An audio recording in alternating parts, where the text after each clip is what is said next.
Share മാർക്കറ്റിൽ ലാഭമുണ്ടാക്കി നൽകാമെന്ന് പറഞ്ഞ് പോലീസ് ഉദ്യോഗസ്ഥൻ 1.5 കോടി തട്ടിയെടുത്തതായി പരാതി. തിരുവനന്തപുരം ബാലരാമപുരം സ്വദേശിയായ CPO രവിശങ്കറിനെതിരെയാണ് പരാതിയുള്ളത്. ഭരതന്നൂർ സ്വദേശി വിജയൻ പിള്ള, സഹോദരൻ മുരളീധരൻ എന്നിവരിൽ നിന്നാണ് പണം തട്ടിയത്. പരാതി ലഭിച്ചെങ്കിലും രവിശങ്കറിനെതിരെ നടപടി എടുക്കുന്നില്ല എന്നും ആക്ഷേപമുണ്ട്. ആദ്യം ഒരു പ്രതികരണത്തിൽ 2020 ജനുവരി മാസം മുതൽ ഞങ്ങളുടെ ഒരു സുഹൃത്തായ രവിശങ്കർ, അന്ന് പുള്ളിക്കാരൻ DGP ഓഫീസിൽ വർക്ക് ചെയ്യുമായിരുന്നു. ആ സമയത്ത് ഞങ്ങൾക്ക് ലാഭവിഹിതം ചെയ്തു തരാൻ പുള്ളിയിൽ പോലീസിൽ ഒരുപാട് പേർക്ക് ലാഭവിഹിതം ചെയ്ത് കൊടുക്കുന്നുണ്ടെന്ന് പറഞ്ഞ് ഞങ്ങളെ പ്രോത്സാഹിപ്പിച്ച് ഞങ്ങൾ ഇന്ന് ഏകദേശം 1.5 കോടി രൂപയോളം എൻ്റെ ചേട്ടൻ്റെ കയ്യിൽ നിന്ന് പറ്റിക്കുകയുണ്ടായി. പുള്ളി ഈ ഞങ്ങളുടെ നിന്ന് വാങ്ങിച്ച പൈസ, തട്ടിച്ചെടുത്ത പൈസ പല സ്ഥലത്തായിട്ട് വസ്തു വാങ്ങി വീട് വയ്ക്കുകയൊക്കെ ചെയ്തതായിട്ട് ഞങ്ങൾക്ക് ഒരു അറിവ് കിട്ടിയിട്ടുണ്ട്. ഒരു പ്രാവശ്യം സസ്പെൻഡ് ചെയ്തിട്ട് തിരിച്ച് സർവീസിലെടുത്തപ്പോൾ അവൻ പറയുന്നത് തന്നെ, എനിക്കൊന്നും പേടിക്കാനില്ല, ഞാൻ തിരിച്ച് ജോലി കയറിയല്ലോ, നിങ്ങൾ കേസുമായിട്ട് പൊയ്ക്കോളി എന്നാണ് പറയുന്നത്. റിനു ശ്രീധർ, തിരുവനന്തപുരം ചെയ്യുന്നു. റിനു, ഇത്തരത്തിലുള്ള നിക്ഷേപ തട്ടിപ്പ് നമ്മളെ സംബന്ധിച്ച് പുതിയതല്ല. പക്ഷെ ഇവിടെ പ്രതിയായിരിക്കുന്നതിൽ ആരോപണ വിധേയനായിരിക്കുന്നത് പോലീസുകാരനാണ്.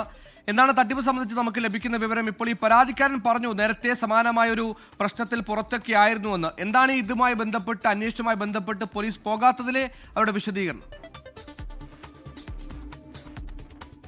ജനങ്ങളുടെ ജീവനും സ്വത്തും സംരക്ഷിക്കേണ്ടവരാണ് പോലീസുകാർ തന്നെ പണം തട്ടിയെടുത്തു എന്നുള്ളതാണ് രണ്ടുപേർ പരാതിയുമായി നമ്മുടെ മുന്നിലേക്ക് എത്തിയിരിക്കുന്നത്. ബാലരാമപുരം സ്വദേശിയായിട്ടുള്ള CPO രവിശങ്കർ 2020 DGPയുടെ ഓഫീസിൽ CPO ആയി ജോലി നോക്കുമ്പോഴാണ് ഭരതന്നൂർ സ്വദേശികളായിട്ടുള്ള വിജയൻ പിള്ളയിൽ നിന്നും അതുപോലെ തന്നെ സ്വന്തം സഹോദരനിൽ നിന്നും മുരളീധരനിൽ നിന്നും 1.5 കോടി രൂപ വിവിധ ദിവസങ്ങളിലായി തട്ടിയെടുത്തത്. ഇതിനെല്ലാം തന്നെ മുദ്രപത്രത്തിൽ എഴുതി ഒപ്പിട്ട് നൽകുകയും ചെയ്തിട്ടുണ്ട് രവിശങ്കർ. ഈ ഷെയർ മാർക്കറ്റിൽ നിക്ഷേപിച്ചതിന് ശേഷം ഇരട്ടി തുക വാഗ്ദാനം ചെയ്താണ് ഈ പണം തട്ടിയെടുത്തത്. ഈ ബാലരാമപുരം സ്വദേശിയായിട്ടുള്ള രവിശങ്കറിന്റെ ഭാര്യ വീടാണ് ഭരതന്നൂർ. അങ്ങനെയുള്ള പരിചയത്തിന്റെ പുറത്താണ് ഈ പണം കൈമാറുന്നത്. എന്നാൽ 2020 നൽകി, അതിനുശേഷം ഈ കാലയളവ് വരെയും പണം തിരികെ ചോദിച്ചിട്ട് നൽകിയില്ല എന്നുള്ളതാണ് ഏറ്റവും പ്രധാനപ്പെട്ട ഒരു കാര്യം. പോലീസിലും മുഖ്യമന്ത്രിയിലും അതുപോലെ മുഖ്യമന്ത്രിക്കും DGPക്കും അടക്കം പരാതി നൽകി. പോലീസ് കംപ്ലൈന്റ് അതോറിറ്റിയിൽ പരാതി നൽകി. ആ കാലഘട്ടത്തിൽ കുറച്ചു ദിവസം ഇദ്ദേഹത്തെ സസ്പെൻഡ് ചെയ്തതല്ലാതെ ഒരു തരത്തിലുള്ള നടപടിയിലേക്കും പോലീസ് പോയില്ല എന്നുള്ളതാണ്. ഇപ്പോൾ വീണ്ടും അദ്ദേഹം നെടുങ്കണ്ടം പോലീസ് ക്യാമ്പിൽ ജോലി ചെയ്യുന്നു എന്നുള്ളതാണ്. അവിടെയും ജോലി ചെയ്യുന്നെങ്കിൽ ഇപ്പോൾ ലീവിലാണ് എന്നുള്ളതാണ് നമ്മുടെ അന്വേഷണത്തിൽ മനസ്സിലായത്. അദ്ദേഹം ഈ റിയൽ എസ്റ്റേറ്റ് ബിസിനസ്സുമായിട്ടൊക്കെ തന്നെ കറങ്ങി നടക്കുന്നു എന്നുള്ളതാണ്. പോലീസിന്റെ യൂണിഫോം ഇട്ടുകൊണ്ട് തന്നെ ഇത്തരം ഇടപെടലുകൾ നടത്തുന്നു എന്നുള്ളതാണ് ഏറ്റവും പ്രധാനപ്പെട്ട കാര്യം. സർവീസിലുണ്ടോ, ഇപ്പോഴും CPO ആയി ജോലി തുടരുന്നുണ്ടോ, അതോ റിയൽ എസ്റ്റേറ്റും തട്ടിപ്പും ഒക്കെ ആയി മുന്നോട്ട് പോവുകയാണ്?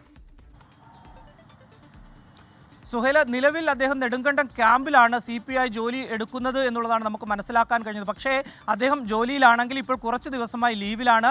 അദ്ദേഹത്തിന് റിയൽ എസ്റ്റേറ്റ് ബിസിനസ്സും അതുപോലെ തന്നെ ഇത്തരത്തിലുള്ള ഷെയർ മാർക്കറ്റ് ബിസിനസ്സും ഒക്കെയാണ് എന്നുള്ളതാണ് നമ്മുടെ അന്വേഷണത്തിൽ കണ്ടെത്തുവാൻ വേണ്ടി കഴിഞ്ഞിട്ടുള്ളത്. ഏറ്റവും പ്രധാനപ്പെട്ട ഒരു കാര്യം, കോടതിയിലും അതുപോലെ തന്നെ പോലീസ് കംപ്ലൈന്റ് അതോറിറ്റിയും ഇദ്ദേഹത്തെ വിചാരണയ്ക്ക് വിളിച്ചിട്ട് ഒരു തരത്തിലും ഹാജരാവുന്നില്ല എന്നുള്ളതാണ് ഏറ്റവും പ്രധാനപ്പെട്ട ഒരു കാര്യം. സുഹൈല, ലോകത്തെവിടെയായാലും ഏത് സമയത്തും 24 വാർത്തകളും ഓഗ്മെന്റഡ് റിയാലിറ്റി പാക്കേജുകളും എക്സ്പ്ലെയിനറുകളും വിശദമായി കാണാൻ ഞങ്ങളുടെ YouTube ചാനൽ നിങ്ങൾക്ക് സബ്സ്ക്രൈബ് ചെയ്യാം.